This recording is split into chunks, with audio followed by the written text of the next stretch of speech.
কৃষ্ণনগরের এই বারোদোলের মেলা পশ্চিমবঙ্গের ঐতিহাসিক মেলাগুলির মধ্যে এটি অন্যতম গুরুত্বপূর্ণ মেলা হিসেবে পরিচিত। আগামীকাল ইংরেজি ৮ই এপ্রিল ২০২৫ থেকে এই মেলা শুরু হতে চলেছে। জোরকদমে চলছে তারই প্রস্তুতি। নদিয়ার শাসক কৃষ্ণচন্দ্রের হাত ধরে এই মেলার সূত্রপাত হয়েছিল বলে জনমুখে কথিত আছে। কৃষ্ণনগরের জনপ্রিয়তা শুধুমাত্র জগদ্ধাত্রী পুজো বা মৃৎশিল্প কিংবা সরপুরিয়া সরভাজার জন্যই নয়। প্রাচীন ঐতিহ্যবাহী ১২ দলের মেলাও সুপরিচিত। ১২ জন দেবতার বিগ্রহকে কেন্দ্র করে এই উৎসব ৩ দিন ব্যাপী অনুষ্ঠিত হয়ে থাকে। সে কারণে নামকরণ হয় ১২ দোল। চৈত্র শুক্লপক্ষে দক্ষিণামুখ করে জনার্দনকে পুজো করে দীর্ঘ ১ মাস ব্যাপী দোলনে দোলানো হয়। রাজা কৃষ্ণচন্দ্র ছিলেন ব্রাহ্মণ সংস্কৃতির একজন ধারক ও বাহক। তিনার শাক্ত ধর্মের প্রতি গভীর অনুরাগ থাকলেও হিন্দু ধর্মের রক্ষা ও প্রচারের জন্য বৈষ্ণবীয় অসংখ্য মন্দির নির্মাণ করেছিলেন। ধারণা করা হয়ে থাকে একসময় অগ্রদ্বীপের গোপীনাথের মন্দির কৃষ্ণচন্দ্র রাজা নির্মাণ করেছিলেন। নদিয়া রাজবংশের সর্বশ্রেষ্ঠ শাসক ছিলেন কৃষ্ণচন্দ্র রায়। তার শাসনকালে রাজবংশের সুখ্যাতি, অর্থ, যশ এবং প্রতিপত্তি বৃদ্ধি পেয়েছিল।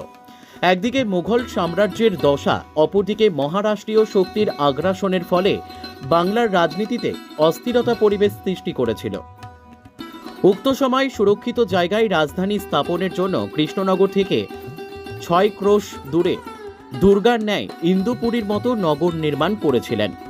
কৃষ্ণচন্দ্র রাজত্বকালে অর্থাৎ ১৭২৮ থেকে ১৭৮২ খ্রিস্টাব্দ পর্যন্ত রাষ্ট্র বিপ্লব এবং প্রাকৃতিক দুর্যোগের কবলে পড়েছিল বহুবার। এর ফলে প্রাণনাশের সংশয় দেখা দিয়েছিল তার। চতুর্দিকে যখন বিপদ ঘনিয়ে আসত, কৃষ্ণচন্দ্র তখন পাত্রমিত্র সভা সভ্যদের নিয়ে আমোদ প্রমোদ করতে ব্যস্ত থাকতেন। এমনই নির্ভীক রাজা ছিলেন কৃষ্ণচন্দ্র রায়। নদিয়ার রাজবংশের কুল বিগ্রহ হলেন বড়নারায়ণ। ঠাকুর দালানের দক্ষিণ দিকে সুবিশাল নাট মন্দির রয়েছে। ১২ দোলের জন্য ১২টি বিগ্রহকে বিভিন্ন স্থান থেকে কৃষ্ণনগর রাজপ্রাসাদে নিয়ে আসা হয় এবং উৎসবের সময় ৩ দিন পুজো করা হয়।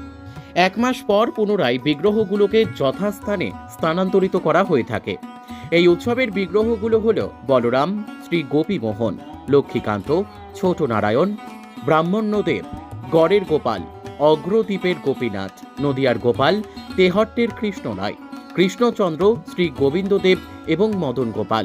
নদিয়ার রাজবংশ দ্বারা প্রদত্ত দেবত্ব সম্পত্তির ওপর সারা বছর এই সমস্ত বিগ্রহ পূজা অর্চনা করা হয়ে থাকে।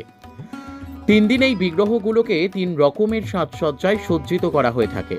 প্রথম দিন মূল্যবান স্বর্ণালী অলঙ্কারে সজ্জিত রাজবেশ, দ্বিতীয় দিন সুগন্ধযুক্ত পুষ্প দ্বারা সজ্জিত ফুলবেশ এবং তৃতীয় দিন দরিদ্র রাখাল সাজে সজ্জিত রাখাল বেশ।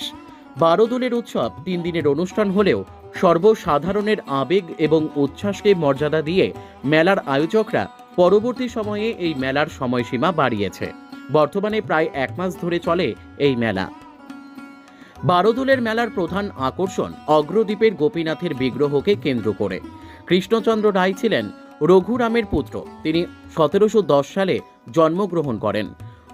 ১৭২৮ থেকে ১৭৮২ খ্রিস্টাব্দ পর্যন্ত তিনি নদিয়ার রাজকার্য পরিচালনা করেছিলেন। তার রাজত্বকালে নদিয়াতে ১২ দোল মেলার সূত্রপাত হয়েছিল বলেই অধিকাংশ পণ্ডিত ও গবেষকদের অভিমত। দীর্ঘ প্রতীক্ষার পর অবশেষে আমরা কৃষ্ণনগরের রাজকন্যা সাক্ষাৎ পেয়েছি। তার সঙ্গে কথা বলে আমরা জেনে নেব এই ১২ দোল উৎসবের বিস্তারিত। নমস্কার, আমি শ্রীমতী অমৃতা রায়। আপাতত যিনি প্রজন্ম সৌমিশচন্দ্র রায়ের স্ত্রী। প্রথমেই সবাইকে বাসন্তী পুজো এবং অন্নপূর্ণা পুজোর অভিনন্দন, প্রীতি ও অনেক ভালোবাসা। সবাই ভালো থাকুন, সুস্থ থাকুন এবং শান্তির জীবনযাপন করুন। এই পুজো সব আপনাদের জন্যই হয় এবং আমরা নদিয়াবাসীকে ভালোবাসি। নদিয়া আমাদের উৎপত্তি, সেখানে নদিয়াবাসীর ভালো কামনা করে আমরা পুজোটা করি।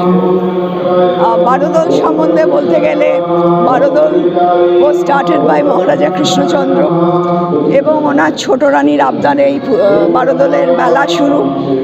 আর ঠাকুরের পুজো যেটা, সেটা তখনকার দিনে বিভিন্ন মন্দির থেকে ঠাকুর আসতেন, রাজবাড়িতে এসে বসানো হতো 12টি দোলায়। তো সেই করে 12 দোল, যাতে তখনকার দিনে রাস্তাঘাট ছিল না, জলপথে আসতো, জঙ্গল পার হয়ে আসতেন সবাই।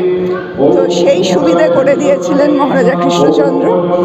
এবং মেলাটা হচ্ছে যে তখন রাজকাজের চাপে হয়তো তখন রেউইতে রাজধানী ছিল, রেউই বলে একটি গ্রাম, সেখানে মেলা হতো। সেই মেলায় তখনকার দিনে তো এত শপিং মল ছিল না, তো ওই মেলায় যাওয়ার জন্য সবাই খুব উদ্গ্রীব হয়ে থাকতেন। তো সেইবারে মেলায় যেতে পারেননি অন্দরমহলের সদস্যদের নিয়ে। তো সেখানে ছোট রানীর একটু রাগ হয়েছিল, অভিমান হয়েছিল। তখন মহারাজা বললেন, ঠিক আছে, আমি বাড়িতেই মেলা করব। তো সেই করে বারোদলের উদ্যোগ। তবে এখানে একটা কথা আমার না বলে নয়, যে এই বারোদল মেলাটা চালাতে গিয়ে না আমরা হিমশিম খেয়ে যাই, একেবারে যাকে বলে জিভ বেরিয়ে যায়। কারণ এখন তো না, সরকারি জিনিস আমরা চাইও না, কিন্তু আমরা যেটা বলছি যে যারা নেন তারা উল্টোপাল্টা অনেক কথা রটান, যেটা সত্যি নয়। তো সবসময় আমি শুনি বারোদলের আগে মেলা হচ্ছে না। তো এইগুলো রটিয়ে, মানে এটা ঠিক সুরুচির পরিচয় নয়। আপনাদেরকে কালিমালিপ্ত করার উদ্দেশ্য এটা করে থাকতে পারে আপনার বলে অনুমান? অনুমান না, একেবারে ঠিকঠাক। এবং এটা করে লাভ হয় না, বারবার করে কিন্তু আবার বারবার চাইতেও আসে। হ্যাঁ, তো সেটা রাজবাড়ি যেখানে সেখানেই থাকবে, রাজবাড়ি সেখানে নামতে পারবে না, ওরা যেখানে থাকবে থাকবে। আমার সেখানে কোনো মন্তব্য করা উচিত না। এইটুকু লোকের জানা উচিত যে বারোদল করতে রাজবাড়িকে সত্যি খুব হ্যান্ডাম ফেস করতে হবে। হ্যাঁ, তার সঙ্গে শুনেছিলাম অগ্রদ্বীপে যে গোপাল ঠাকুর আছে ওনাকে নিয়ে যে কোনো জটিলতা সৃষ্টি হয়েছিল, মাঝখানে কিছুদিন আনা হতো না, সেই জটিলতা কি কাটিয়ে ওঠা গেছে? অনেকটা অনেকটা। এবং সব থেকে বড় জিনিস, উনি না চাইলে তো আসার ব্যাপারটা হয় না। তো এটা আমার মনে হয় পজিটিভ। এখন আমি বলতে চাই না এর বেশি, কিন্তু পজিটিভ। আচ্ছা, আজকে রামনবমীর একটা বিশেষ দিনে আপনার কি আর অন্যান্য কর্মসূচি, রামনবমী উৎসব ঘিরে যে উন্মাদনা কৃষ্ণনগর জুড়ে, সেখানে অংশগ্রহণ বা আজকে আপনার প্রস্তুতি? আমাদের বাড়িতেও রাম পুজো হবে এবং রামনবমীর মিছিলে আমি ডেফিনেটলি সনাতনী হিসেবে থাকব। এবং সব থেকে বড় কথা, সবাইকে মোটিভেট করার জন্যও আমি থাকব। এটা আমাদের একত্র হওয়াটা ভীষণ দরকার।